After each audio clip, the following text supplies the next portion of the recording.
I'd like to pick up on the theme of Alice in Wonderland and actually read to you a passage. It's one of my favourite books, actually, her adventures. And you'll see the connection. So we start off and Alice has met the cat at the fork of the road. And it sat in the tree.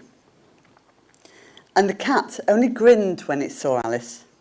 It looked good-natured, she thought. Still, it had very long claws and a great many teeth, and she felt that she ought to treat it with respect. "Cheshire Puss," she said, rather timidly. She didn't know whether he'd like to be called that.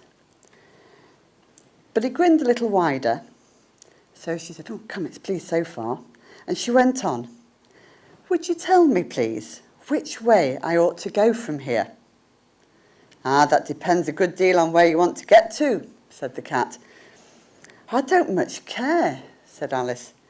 "Well, then it doesn't matter which way you go," said the cat. "So long as I get somewhere," Alice added. She thought she'd better have an explanation. "Ah, you're sure to do that," said the cat, "if you only walk long enough." Alice thought that this could not be denied, so she tried another question. "What sort of people live around here?" "Oh, in that direction," the cat waved his right paw, "lives a hatter. And in that direction," waving the other paw, "lives the March Hare. Visit either you like, they're both mad." "I don't want to go among mad people," Alice said. "Oh, you can't help that," said the cat. "We're all mad here. I'm mad, you're mad." "How do you know I'm mad?" said Alice. "You must be," said the cat, "or you wouldn't have come here." So like Alice, I ask which way I ought to go from here. And Glenn has shown us the pathways that have been taken over the last 20 years and guided us to futures. And Stephen has shown us the route for policy and strategy development using Decide and Provide.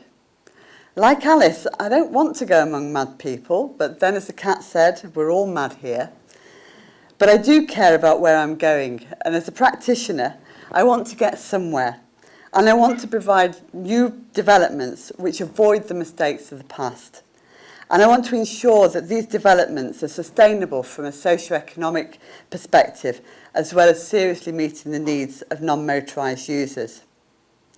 And I think we need to understand trends to know where we're going next. And I'd just like to touch on some trends that Glenn has already spoken of, but I think we should take these into account in development planning. So, there is a trend of decline in commuter trips, yet this is set against an increase in population and in growth in the job market. That's a behaviour change. Retail trips are reducing year on year, and the reduction in the take-up of driving licences is well documented. This gives rise to levels of uncertainty as people's travel, habits and lifestyles changes. And these trends and uncertainties, I believe, need to be taken into account in the local plan process and in planning for new development. And in Glenn's paper, Handling Uncertainty in Transport Planning and Decision-Making, his round table that he mentioned before, it's a very important point, which is to avoid decision-making paralysis. The exposure or opening out of uncertainty through scenario planning needs to be followed by an appropriate process of closing down. Closing down refers to how the exposed uncertainty is then accounted for in informing and enabling decision-making. Accommodation of uncertainty, as outlined above, involves making sense of what to do in decision-making and in how the uncertainty has been exposed. And I'd like to present to you now my approach to accommodating uncertainty, trends and the use of Decide and Provide in a strategic land development in which I'm currently working. And I'm leading on the land use, transport and infrastructure for this project called Kingswood. And Kingswood is a large development that's proposed between Pulborough and Billinghurst in the southeast of the country on the A29. It's about 9.5 miles southwest of Horsham. The plan is to have 3,750 homes with modern workspace for 4,000 jobs, as well as having a through school. It's planned to be completed by 2043, and given this significant timeline, and taking into account the timelines that Glenn has presented, I believe that we needed to take a different approach to planning these strategic lands. Now, you could say you've heard this all before, but the key feature of this development is the parallel provision of jobs and homes, and the front-loading of education, leisure, retail facilities, with particular links to the Brinsbury College at Chichester College. This was a significant decision and investment decision for Kingswood Village Limited. The next significant decision, I think, was to actually decide to create a true vision for the future and to ask key questions. What sort of place are we creating? What kind of activities do we need to travel for? And how will we provide mobility? And the vision is for a truly beautiful, sustainable development that is shaped by the principles of placemaking. And this means providing a variety of activities, of providing walkable neighbourhoods with the creation of green streets and the provision of high streets with mixed use and diversity of activities at a street level. We want a concentration of activities to ensure that accessibility is kept high and that people are encouraged not just to live there but to spend time there enjoying the place and contributing to the life of the place. In terms of education, we want the school to be the hub of the village social network, and therefore we placed it strategically at the centre of the village for ease of access by foot, by bike, by scooter. And in terms of the movement of people, we've taken into account the planned end of the production of the petrol and diesel cars. And our vision acknowledges that we need the highest quality of provision for cycling and walking, and also to have the use of shared vehicles, responsive public transport and private electric vehicles. So, are we compliant? Well, following on from the discussions that Glenn has made, I think that we are in scope. And I do believe, though, that there is a case of the rear-view mirror approach negatively affecting the validity of car parking standards. And car parking standards don't often support the development of behaviour that we're wishing to see.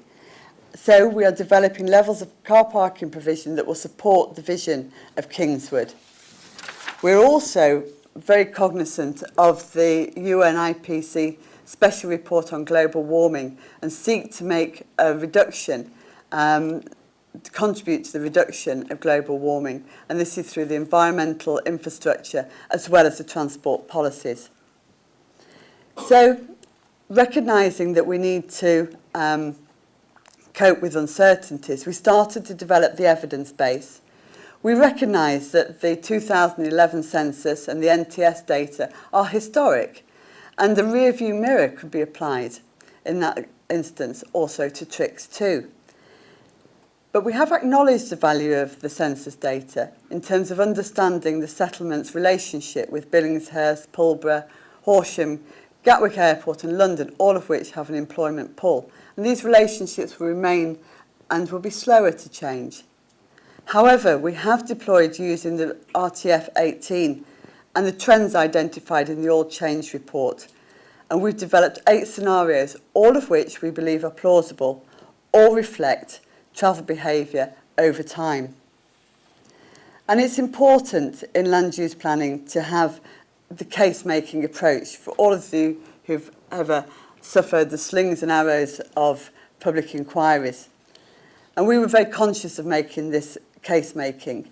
And we flipped the approach, so we have an upfront vision. And in that context, we have decided what to provide to meet the demand rather than the demand forcing us to provide in the traditional sense. We've set the strategy in the overall context of transport futures. We've exposed bias, uncertainty, associated scenario planning, And we believe this is regime testing rather than regime compliance, as we look to deal with the extended time frame up to 2043 and uncertainty.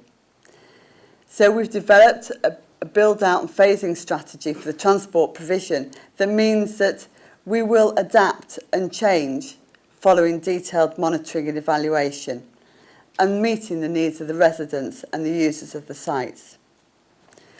So, which way now in uncertain worlds? Well, we're taking the proposal through the development process. I don't expect it to be a comfortable one, but as Banksy says, winners are not those who never fail, but those who never quit. And we won't with Transport Futures.